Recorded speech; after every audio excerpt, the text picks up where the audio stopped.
Kevin Kiambao kaharap ang kupunan nila Ethan Alvano. Sinimulan na naman ni KQ ang opensa para sa Goyang Sono Gunners. As usual sa bawat game ay aggressive itong si KQ dahil kailangan siya ng team na naghahabol sa standings. Well, medyo manipis ang tawagan ngayong game kaya nagugulat itong si Kiambao maging ang kanilang coach lalo na sa tawag na yon.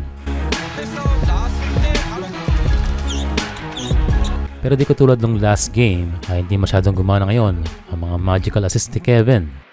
And bringing him sa poste is not a good idea.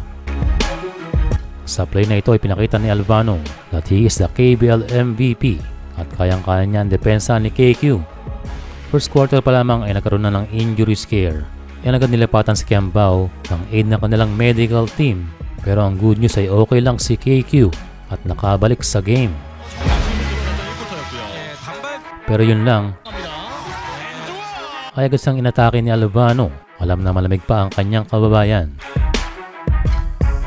Pero bumawi si KQ at nakuha ang kanyang unang tres para maibaba ang kalamangan ng DB Promi at nasundan agad ito ng fast break point baba sa 4 points ang kalamangan ng DB.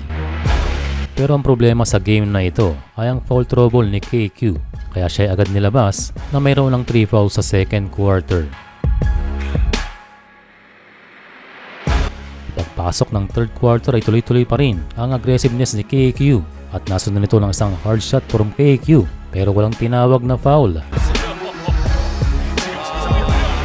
At pasok ang kanyang tres midway ng third quarter. And here's a long pass from Kevin Kiambao, isa sa kakaunti niyang assist ngayong game. And pagdating ng fourth quarter ay hindi na challenge ni Omari Spellman ang drive ni KQ. And sa pagkakataong ito ay hindi nasalo ang magandang pasa ni KQ pero okay lang daw. Less than 1 minute ang fourth quarter, a big shot from KQ. Nauwi ang laro sa overtime at dito na nag-take over si Kevin Kiambao.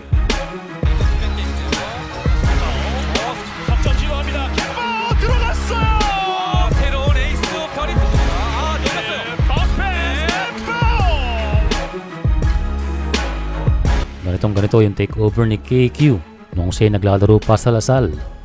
Ito yung player na gustong manalo na hindi bumibitaw hanggang sa dulo.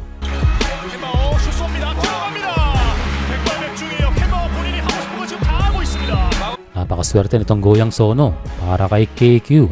Si Kiambao ang best player of the game na merong 31 points at 11 rebounds sa loob ng 37 minutes.